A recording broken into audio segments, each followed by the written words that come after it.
ومصدقا لما بين يدي من التوراة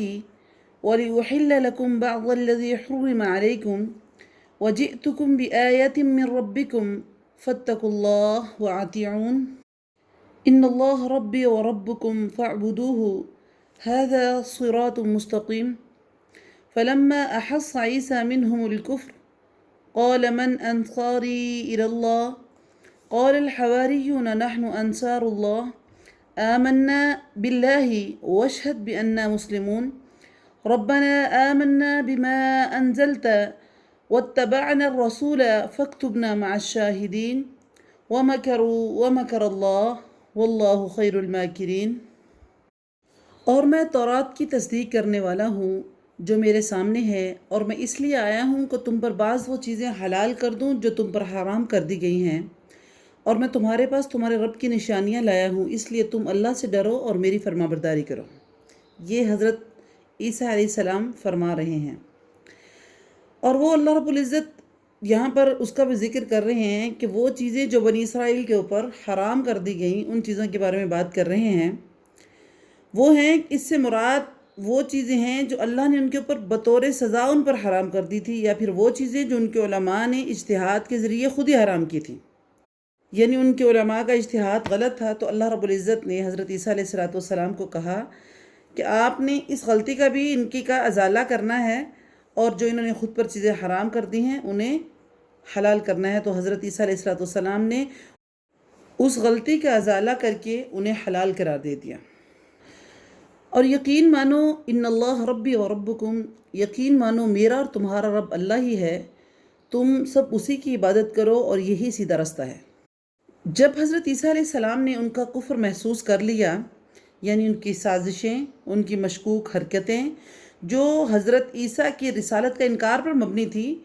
مگر جب حضرت عیسیٰ علیہ السلام نے ان کا کفر محسوس کر لیا تو کہنے لگے اللہ تعالیٰ کے راہ میں میری مدد کرنے والا کون ہے؟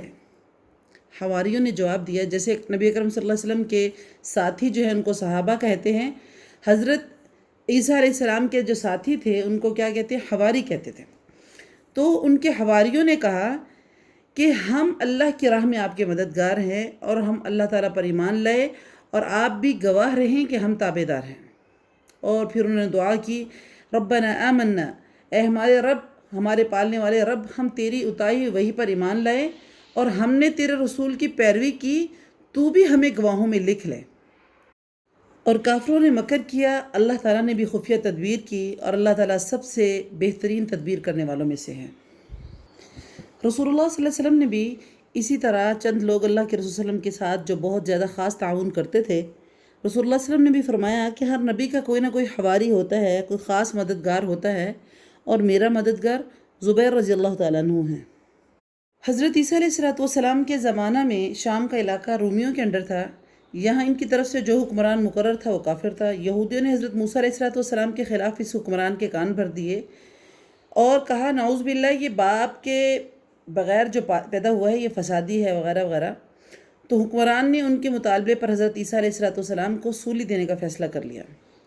لیکن اللہ تعالیٰ نے حضرت عیسیٰ علیہ السلام کو بحفاظت آسمان پر اٹھا لیا، اور ان کی جگہ ان کے ہم شکل ایک آدمی کو انہوں نے سولی دے دی، اور سمجھتے رہے کہ ہم نے حضرت عیسیٰ کو سولی دی ہے۔ مکرن عربی زبان میں ایک خفیہ تدبیر کو کہتے ہیں، اور اس کے معنی میں یہاں اللہ تعالیٰ کو خیر الماکرین کہا گیا ہے۔ اور مگر یہ مکر جو ہے صحیح یعنی برا بھی ہو سکتا ہے اگر غلط مقصد کے لیے ہو، اور خیر اچھا بھی ہو سکتا ہے اگر اچھے مقصد کے لیے ہو۔ تو اللہ رب العزت کے لیے چونکہ یہ ہم لفظ استعمال نہیں کرنا چاہیے، اور یہ اللہ رب العزت کی شان کے مقابل بھی بالکل ٹھیک نہیں ہے، اس لیے ہم تدبیر کہیں گے، یعنی جو انہوں نے مکر کیا، جو فریب یا دھوکہ کرنے کی کوشش کی، اللہ نے اس کا حل نکالا، اور اللہ نے حضرت عیسیٰ علیہ السلام کو آسمان پر بحفاظت اٹھا لیا۔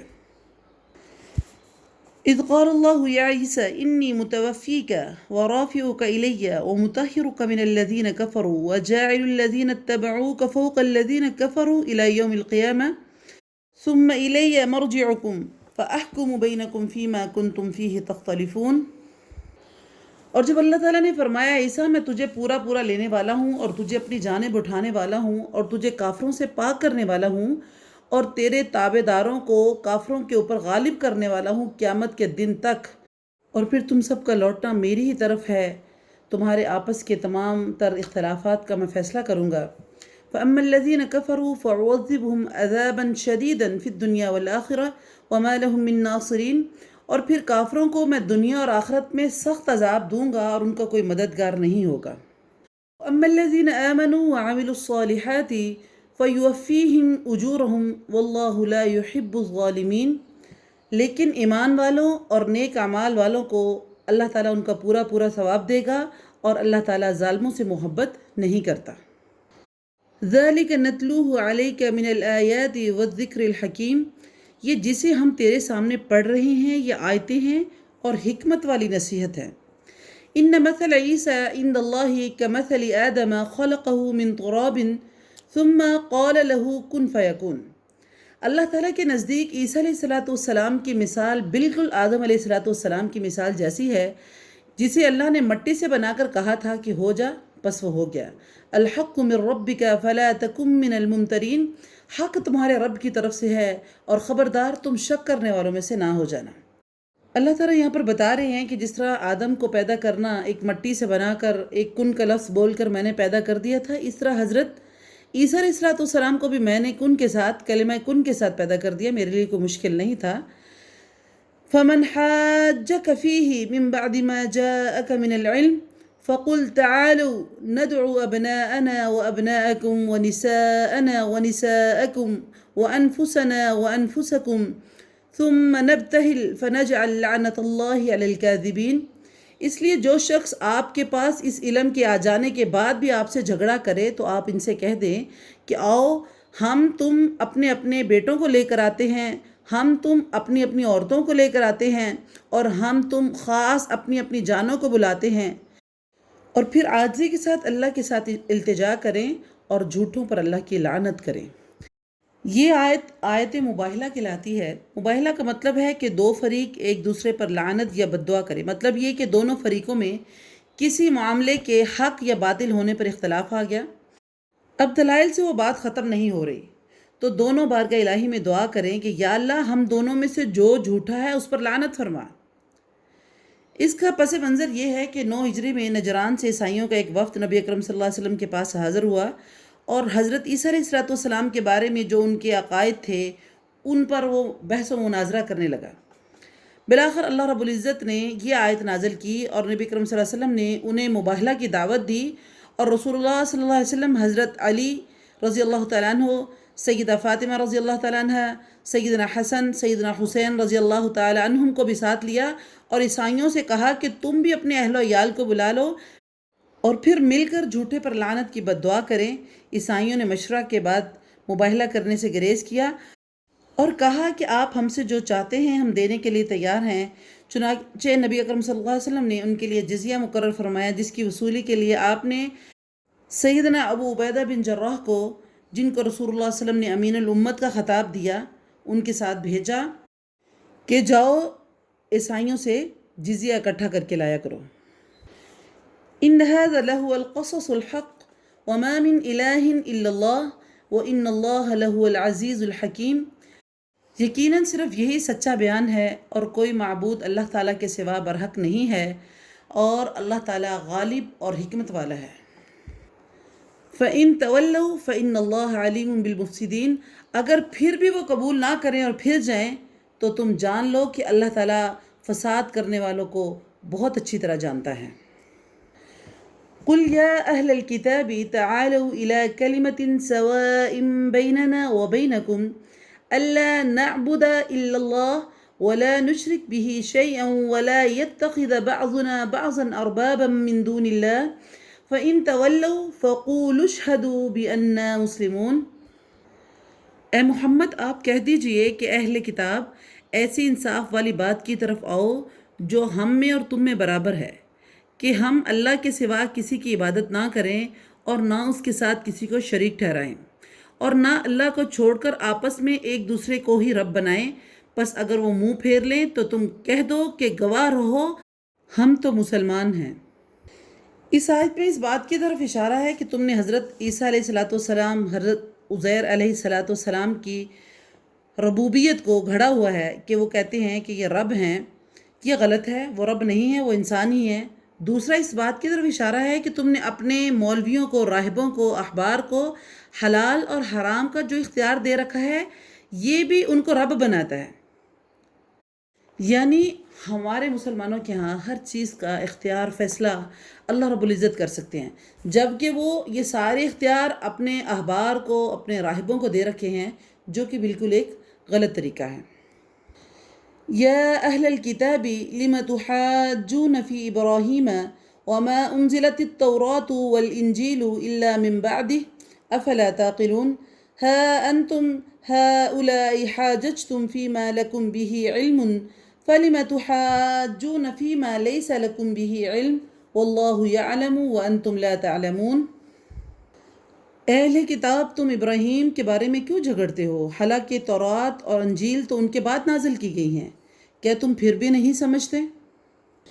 سنو، تم لوگ اس بات میں جھگڑ چکے جس کا تمہیں علم تھا، پھر اب اس بات میں کیوں جھگڑتے ہو جس کا تمہیں علم ہی نہیں ہے، اور اللہ تعالیٰ جانتا ہے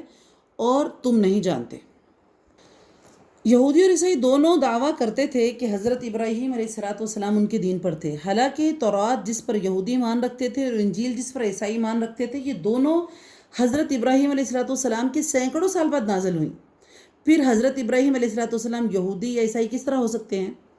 کہتے ہیں کہ حضرت ابراہیم علیہ السلام اور حضرت موسیٰ علیہ السلام کے درمیان 1000 سال اور حضرت ابراہیم اور حضرت عیسیٰ علیہ السلام کے درمیان 2000 سال کا فاصلہ ہے، تو کیسے ممکن ہے کہ اس کے بارے میں جھگڑا کریں؟ تو اللہ کہتے ہیں اس چیز کے بارے میں تو چلو تم جھگڑا کرتے ہو جس کے بارے میں تم کہتے ہو کہ تمہیں علم ہے، یعنی اپنے دین، اپنی کتاب کا ان کو علم تھا، اس کے بارے میں ان کو پتہ تھا، لیکن اس کے باوجود اس میں وہ جھگڑا کرتے تھے۔ تو یعنی جس چیز کے بارے میں تمہیں پتہ تھا کہ یہ تمہارا دین ہے، یہ تمہاری کتاب ہے، اس کے بارے میں بھی تم جھگڑتے تھے، تو اللہ تو اس کو ہی رد کر رہے ہیں۔ لیکن اللہ پھر دوسری بات کو کہتے ہیں کہ جس کا تمہیں سرے سے علم ہی نہیں ہے، حضرت ابراہیم علیہ السلام کی شان کا نہیں پتہ، ان کے ملت حنیف کے ہونے کے بارے میں نہیں پتہ، جس کی بنیاد توحید اور اخلاص پر ہے، تو تم کیسے ابراہیم کے بارے میں بات کر رہے ہو کہ وہ یہودی تھے یا عیسائی تھے؟ اور اللہ رب العزت کہہ رہے ہیں وَمَا كَانَ إِبْرَاهِيمُ يَهُودِيًّا وَلَا نَصْرَانِيًّا وَلَكِنْ كَانَ حَنِيفًا مُسْلِمًا وَمَا كَانَ مِنَ الْمُشْرِكِينَ۔ ابراہیم نہ تو یہودی تھے نہ عیسائی تھے، بلکہ وہ یک طرفہ خالص مسلمان تھے اور وہ مشرک نہ تھے۔ إِنَّ أَوْلَى النَّاسِ بِإِبْرَاهِيمَ لَلَّذِينَ اتَّبَعُوهُ وَهَذَا النَّبِيُّ وَالَّذِينَ آمَنُوا وَاللَّهُ وَلِيُّ الْمُؤْمِنِينَ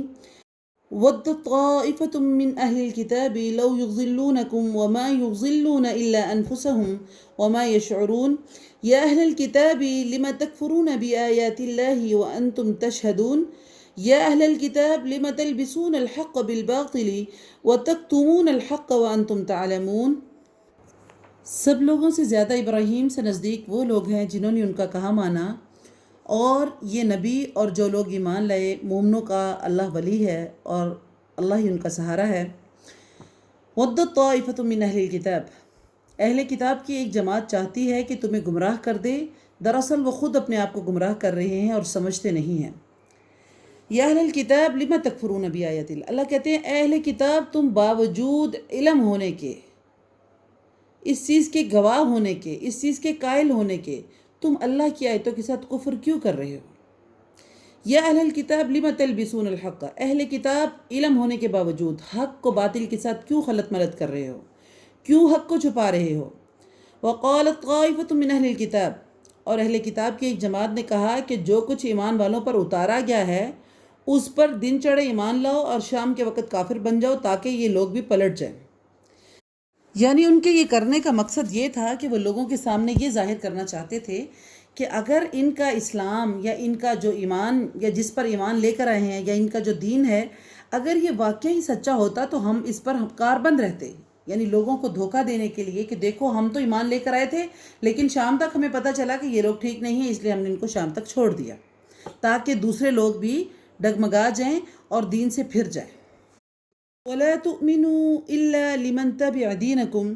قُلْ إِنَّ الْهُدَى هُدَى اللَّهِ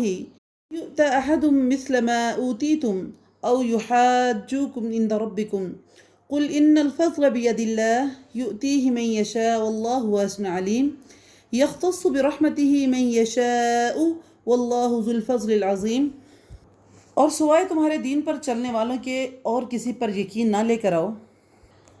آپ کہہ دیجئے بے شک ہدایت تو اللہ ہی کی ہدایت ہے، اور یہ بھی کہتے ہیں کہ اس بات کا بھی یقین نہ کرو کہ کوئی اس جیسا دیا جائے گا جیسے تم دیے گئے ہو، یا یہ کہ یہ تم سے تمہارے رب کے بارے میں جھگڑا کریں گے۔ آپ کہہ دیجئے فضل تو اللہ تعالیٰ ہی کی طرف سے ہے، فضل تو اللہ تعالیٰ کے ہاتھ میں ہے، وہ جسے چاہے دے دے، اللہ تعالیٰ وسعت والا اور جاننے والا ہے۔ یہ بھی ایک یہودیوں کا قول ہے کہ وَلَا تُؤْمِنُوا، یعنی تسلیم مت کرو، جس طرح تمہارے اندر نبوت وغیرہ رہی ہے یا یہ کسی اور کو بھی مل سکتی ہے، اس بات کو تسلیم نہ کرو، کیونکہ نبوت کا یہودیت کے علاوہ کوئی اور حقدار نہیں ہو سکتا۔ اللہ تعالیٰ کہہ رہے ہیں یختص برحمتہ من یشاء واللہ ذو الفضل العظیم۔ اللہ تعالیٰ اپنی رحمت کو جس پر چاہتا ہے خاص کر دیتا ہے، اس کو مخصوص کر لیتا ہے، اور اللہ تعالیٰ بڑے فضل والا ہے۔ ومن أهل الكتاب من إن تأمنه بقنطار يؤديه إليك ومنهم من إن تأمنه بدينار لا يؤديه إليك إلا ما دمت عليه قائما ذلك بأنهم قالوا ليس علينا في الأميين سبيل ويقولون على الله كذب وهم يعلمون۔ بعض اہل کتاب تو ایسے ہیں کہ اگر انہیں تو خزانوں کا امین بنا دے تو وہ تجھے واپس کر دیں گے، اور ان میں بعض ایسے ہیں کہ اگر تو انہیں ایک دینار بھی امانت کے طور پر دے دے تو تجھے ادا نہیں کریں گے۔ ہاں یہ اور بات ہے کہ تو اس کے سر پر کھڑا رہے، یہ اس لیے کہ انہوں نے کہہ رکھا ہے کہ ہم پر ان جاہلوں یعنی کہ غیر یہودیوں کے حق پر کوئی گناہ نہیں ہے اگر ان کے ہم پیسے نہ بھی دیں۔ یہ لوگ باوجود جاننے کے اللہ تعالیٰ پر جھوٹ کہتے ہیں۔ امیین سے مراد مشرکین عرب ہیں۔ یہود کے لوگ یہ دعویٰ کرتے تھے کہ چونکہ یہ مشرک ہیں اس لیے ان کا مال ہڑپ کر لینا جائز ہے، اس میں کوئی گناہ نہیں ہے۔ اللہ تعالیٰ نے فرمایا یہ اللہ پر جھوٹ بولتے ہیں۔ اللہ تعالیٰ کس طرح کسی کا مال ہڑپ کر جانے کو اجازت دے سکتا ہے؟ اور بعض روایت میں ہے کہ نبی کریم صلی اللہ علیہ وسلم نے بھی یہ سن کر فرمایا تھا کہ اللہ کے دشمنوں نے جھوٹ کہا ہے، زمانہ جاہلیت کی تمام چیزیں میرے قدموں تلے ہیں سوائے امانت کے، وہ ہر صورت میں ادا کی جائے گی، چاہے وہ کسی نیکوکار کی ہو یا بدکار کی ہو۔ اللہ اکبر! دیکھیں نبی رحمت کس چیز کی تبلیغ دے رہے ہیں لوگوں کو۔ بلا من اوفى بعہدہ واتقى فإن اللہ يحب المتقین۔ کیوں نہیں مواخذہ ہوگا؟ البتہ جو شخص اپنا قرار پورا کرے اور پرہیزگاری اختیار کرے، اللہ تعالیٰ بھی ایسے پرہیزگاروں سے محبت کرتا ہے۔ ان الذين يشترون بعہد اللہ وأيمانهم ثمنا قليلا أولئك لا خلاق لهم في الآخرة ولا يكلمهم الله ولا ينظر إليهم يوم القيامة ولا يزكيهم ولهم عذاب أليم۔ بے شک جو لوگ اللہ تعالیٰ کی عہد اور اپنی قسموں کو تھوڑی قیمت میں بیچ ڈالتے ہیں، ان کے لیے آخرت میں کوئی حصہ نہیں ہے۔ اللہ تعالیٰ نہ تو ان سے بات چیت کرے گا، نہ ان کی طرف قیامت کے دن دیکھے گا، نہ انہیں پاک کرے گا، اور ان کے لیے دردناک عذاب ہے۔ یعنی کہ اس میں دو طرح کے لوگ شامل ہیں۔ ایک تو وہ جو عہد الہی اور اپنی قسموں کو پیچھے پھینک دیتے ہیں تھوڑے سے مفادات کے لیے، اور تھوڑے سے مفادات کے لیے وہ نبی پر ایمان نہیں لے کر آتے، حالانکہ وہ اس بات کا انتظار کر رہے تھے، جیسے مدینہ کے یہود بھی اس چیز کا انتظار کر رہے تھے کہ رسول اللہ صلی اللہ علیہ وسلم مبعوث ہوں گے، ہم ان پر ایمان لے کر آئیں گے۔ لیکن جب اللہ کے رسول عرب میں قریش میں سے ہوئے تو وہ سچ جانے کے باوجود، اللہ سے وعدہ کرنے کے باوجود، قسمیں کھانے کے باوجود اس پر ایمان نہیں لے کر آئے۔ دوسرے وہ لوگ ہیں جو جھوٹی قسمیں کھا کر اپنا مال بیچتے ہیں یا کسی کا مال ہڑپ کر جاتے ہیں، جیسے کہ رسول اللہ صلی اللہ علیہ وسلم کی حدیث بھی ہے کہ جو شخص کسی کا مال ہتھیانے کے لیے جھوٹی قسم کھائے، وہ اللہ تعالیٰ سے اس حال میں قیامت والے دن ملے گا کہ اللہ اس پر غضبناک ہوگا۔ وَإِنَّ مِنْهُمْ لَفَرِيقًا يَلْعُونَ أَلْسِنَتَهُمْ بِالْكِتَابِ لِتَحْسَبُوهُ مِنَ الْكِتَابِ وَمَا هُوَ مِنَ الْكِتَابِ وَيَقُولُونَ هُوَ مِنْ عِنْدِ اللَّهِ وَمَا هُوَ مِنْ عِنْدِ اللَّهِ وَيَقُولُونَ عَلَى اللَّهِ الْكَذِبَ وَهُمْ يَعْلَمُونَ۔ یقیناً ان میں سے ایک ایسا بھی گروہ ہے جو کتاب پڑھتے ہوئے اپنی زبان کو مروڑتے ہیں تاکہ تم اسے اللہ کی کتاب سمجھو کہ یہ اصل کتاب کی عبارت ہے، حالانکہ وہ اصل کتاب میں سے نہیں ہے، اور وہ یہ کہتے ہیں کہ یہ اللہ کی طرف سے ہے، حالانکہ وہ اللہ کی طرف سے نہیں ہے، اور وہ اللہ کے اوپر جان بوجھ کر جھوٹ بولتے ہیں۔ ما كان لبشر ان يؤتيه الله الكتاب والحكم والنبوة ثم يقول للناس كونوا عبادا لي من دون الله ولكن كونوا ربانيين بما كنتم تعلمون الكتاب وبما كنتم تدرسون۔ کسی ایسے انسان کو جسے اللہ تعالیٰ کتاب، حکمت، نبوت دے اس کے لائق نہیں ہے کہ پھر بھی وہ لوگوں سے کہے کہ تم اللہ کو چھوڑ کر میرے بندے بن جاؤ۔ یعنی یہ کسی نبی کے لائق نہیں ہے کہ وہ آئے تو دنیا میں اللہ کی نبوت کا دعوے دار بن کر کہ مجھے اللہ نے پیغمبر بنا کر بھیجا ہے، لیکن بعد میں لوگوں کو کہنے لگ پڑے کہ میری عبادت کرو۔ بلکہ وہ تو کہے گا کہ تم سب رب کے ہو جاؤ، تمہارے کتاب سکھانے کے باعث اور تمہارے کتاب پڑھنے کے سبب۔ یعنی کتاب اللہ کی تعلیم و تدریس کے نتیجے میں رب کی شناخت ہوتی ہے، رب سے خصوصی تعلق قائم ہونا چاہیے۔ اس طرح کتاب اللہ کا علم رکھنے والوں کے لیے ضروری ہے کہ وہ لوگوں کو بھی قرآن کی تعلیم دے۔ اور اس بات سے واضح ہو گیا ہے کہ جب اللہ نے نبیوں کو بھیجا ہے تو ان کو یہ حق حاصل نہیں ہے کہ وہ لوگوں کو اپنی عبادت کا حکم دے۔ تو ہم دیکھتے ہیں لوگ جو ہیں اپنے سامنے انسان، عام انسان، نہ کوئی نبی ہے نہ کوئی ولی ہیں، عام انسان ہیں جو لوگوں کے سامنے آشکار ہیں، بیٹھے ہوئے ہیں، لوگ ان کے پاؤں میں سجدے نعوذ باللہ کر رہے ہیں۔ یہ حالات ہیں، یعنی اپنی پوجا کروانے کے لیے دنیا کی خواہشات، دنیا کی چیزوں کو چند دن کے لیے چاہنے کے لیے وہ آخرت کو بیچ رہے ہیں۔ اللہ تعالی ہم کو اس میں سے بچائے۔ وَلَا يَأْمُرَكُمْ أَن تَتَّخِذُوا الْمَلَائِكَةَ وَالنَّبِيِّينَ أَرْبَابًا أَيَأْمُرُكُمْ بِالْكُفْرِ بَعْدَ إِذْ أَنْتُمْ مُسْلِمُونَ۔ اور یہ نہیں ہو سکتا کہ وہ تمہیں فرشتوں اور نبیوں کو رب بنا لینے کا حکم کرے،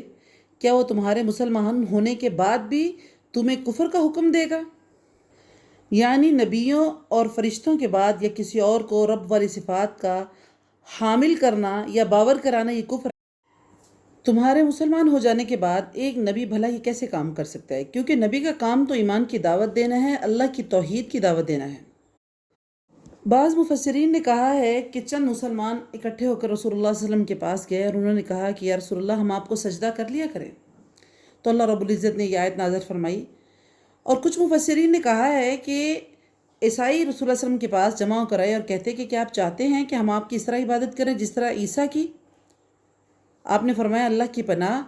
اس بات سے کہ ہم اللہ کو چھوڑ کر کسی اور کی عبادت کریں یا کسی کو اس کا حکم دیں، اللہ نے مجھے اس لیے نہیں بھیجا اور نہ ہی اس کا حکم دیا ہے۔ اس پر یہ آیت نازل ہوئی۔ وَإِذْ أَخَذَ اللَّهُ مِيثَاقَ النَّبِيِّينَ لَمَا آتَيْتُكُم مِّن كِتَابٍ وَحِكْمَةٍ ثُمَّ جَاءَكُمْ رَسُولٌ مُّصَدِّقٌ لِّمَا مَعَكُمْ لَتُؤْمِنُنَّ بِهِ وَلَتَنصُرُنَّهُ قَالَ أَقْرَرْتُمْ وَأَخَذْتُمْ عَلَى ذَلِكُمْ إِصْرِي قَالُوا أَقْرَرْنَا قَالَ فَاشْهَدُوا وَأَنَا مَعَكُمْ مِنَ الشَّاهِدِينَ۔ جب اللہ تعالیٰ نے نبیوں سے عہد لیا کہ جو کچھ میں نے تمہیں کتاب اور حکمت میں سے دوں، پھر تمہارے پاس وہ رسول آئے جو تمہارے پاس کی چیز کو سچ بتائے، تو تمہارے لیے اس پر ایمان لانا، اس کی مدد کرنا لازم ہے۔ اللہ نے پوچھا کیا تم اس کے اقرار کرتے ہو اور اس پر میرا ذمہ لے رہے ہو؟ سب نے کہا ہمیں اقرار ہے۔ اللہ نے کہا اب تم گواہ رہو اور میں بھی تمہارے ساتھ گواہوں میں سے ہوں۔ اللہ تعالیٰ نے ہر نبی سے یہ وعدہ لیا کہ اس کی زندگی میں یا اس کے دور نبوت میں اگر کوئی دوسرا نبی آئے تو اس پر ایمان لانا، اس کی مدد کرنا ضروری ہوگا۔ جب نبی کی موجودگی میں آنے والے نئے نبی پر خود اس نبی کا ایمان لانا ضروری ہے تو ان کی امتوں کے لیے اس نئے نبی پر ایمان لانا بطریق اولیٰ ضروری ہے۔ اور دوسرا اللہ رب العزت نے حضرت محمد رسول اللہ صلی اللہ علیہ وسلم کے بارے میں تمام نبیوں سے عالم ارواح میں عہد لیا کہ اگر ان کے دور میں محمد رسول اللہ صلی اللہ علیہ وسلم آ جائیں تو اپنی نبوت کو ختم کر کے ان پر ایمان لانا ان کے لیے ضروری ہوگا۔ تو یعنی یہ دونوں چیزیں آپس میں لازم و ملزوم ہیں کہ رسول اللہ پر ایمان لانا یا ایک نبی کے ہوتے ہوئے دوسرے نبی کے آ جانے کے بعد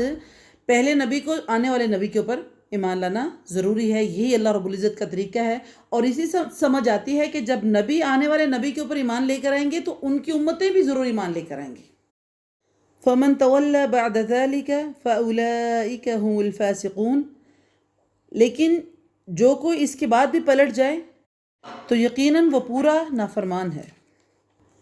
أَفَغَيْرَ دِينِ اللَّهِ يَبْغُونَ وَلَهُ أَسْلَمَ مَنْ فِي السَّمَاوَاتِ وَالْأَرْضِ طوعا وكرها وإليه يرجعون قل آمنا بالله وما أنزل علينا وما أنزل على إبراهيم وإسماعيل وإسحاق ويعقوب والأسباط وما أوتي موسى وعيسى والنبيون من ربهم لا نفرق بين أحد منهم ونحن له مسلمون۔ کیا وہ اللہ تعالیٰ کے دین کے سوا کسی اور دین کی تلاش میں ہیں؟ حالانکہ تمام آسمانوں والے اور سب زمینوں والے اللہ ہی کے فرمانبردار ہیں، خوشی سے ہوں یا ناخوشی سے ہو، سب کے سب اسی کی طرف لوٹائے جائیں گے۔ آپ کہہ دیجئے کہ ہم اللہ پر اور جو کچھ ہم پر اتارا گیا ہے اس پر، اور جو کچھ ابراہیم پر، اسماعیل علیہ السلام پر، یعقوب علیہ السلام پر، ان کی اولاد پر اتارا گیا ہے، جو کچھ موسیٰ پر اتارا گیا ہے، جو کچھ عیسیٰ علیہ السلام پر اتارا گیا ہے اور دوسرے انبیاء علیہم السلام پر اتارا گیا ہے، سب اللہ کی طرف سے دیے گئے ہیں۔ ہم ان سب پر ایمان لائے اور ہم ان میں سے کسی کے درمیان بھی فرق نہیں کرتے اور ہم اللہ کے فرمانبردار ہیں۔ وَمَن يَبْتَغِي غَيْرَ الْإِسْلَامِ دِينًا فَلَن يُقْبَلَ مِنْهُ وَهُوَ فِي الْآخِرَةِ مِنَ الْخَاسِرِينَ كَيْفَ يَهْدِي اللَّهُ قَوْمًا كَفَرُوا بَعْدَ إِيمَانِهِمْ وَشَهِدُوا أَنَّ الرَّسُولَ حَقٌّ وَجَاءَهُمُ الْبَيِّنَاتُ وَاللَّهُ لَا يَهْدِي الْقَوْمَ الظَّالِمِينَ أُولَئِكَ جَزَاؤُهُمْ أَنَّ عَلَيْهِمْ لَعْنَةَ اللَّهِ وَالْمَلَائِكَةِ وَالنَّاسِ أَجْمَعِينَ۔ جو شخص اسلام کے سوا اور دین تلاش کرے گا اس کا دین قبول نہیں کیا جائے گا اور وہ آخرت میں نقصان پانے والوں میں سے ہوگا۔ کیف یہدی اللہ قوما، اللہ اس قوم کو کیسے ہدایت دے گا جو اپنے ایمان لانے اور رسول کی حقانیت کی گواہی دینے اور اپنے پاس روشن دلیلیں آ جانے کے بعد کافر ہو جائیں۔ اللہ تعالیٰ ایسے بے انصاف لوگوں کو راہ راست پر نہیں لاتا۔ اولئک جزاؤہم، یہی ان کا بدلہ ہے کہ ان کے اوپر اللہ کی لعنت ہے، فرشتوں کی اور تمام لوگوں کی ان کے اوپر لعنت ہو۔ خالدین فیہا لا یخفف عنہم العذاب ولا ہم ینظرون، یہ اس میں ہمیشہ ہمیشہ رہیں گے، نہ تو ان کا عذاب ہلکا کیا جائے گا اور نہ ان کو مہلت دی جائے گی۔ الا الذین تابوا من بعد ذلک واصلحوا فإن اللہ غفور رحیم، مگر جو لوگ اس کے بعد توبہ کر لیں اور اصلاح کر لیں، بے شک اللہ تعالیٰ بخشنے والا مہربان ہے۔ ان الذین کفروا بعد ایمانہم ثم ازدادوا کفرا لن تقبل توبتهم وأولئك هم الضالون۔ ان الذين كفروا وماتوا وهم كفار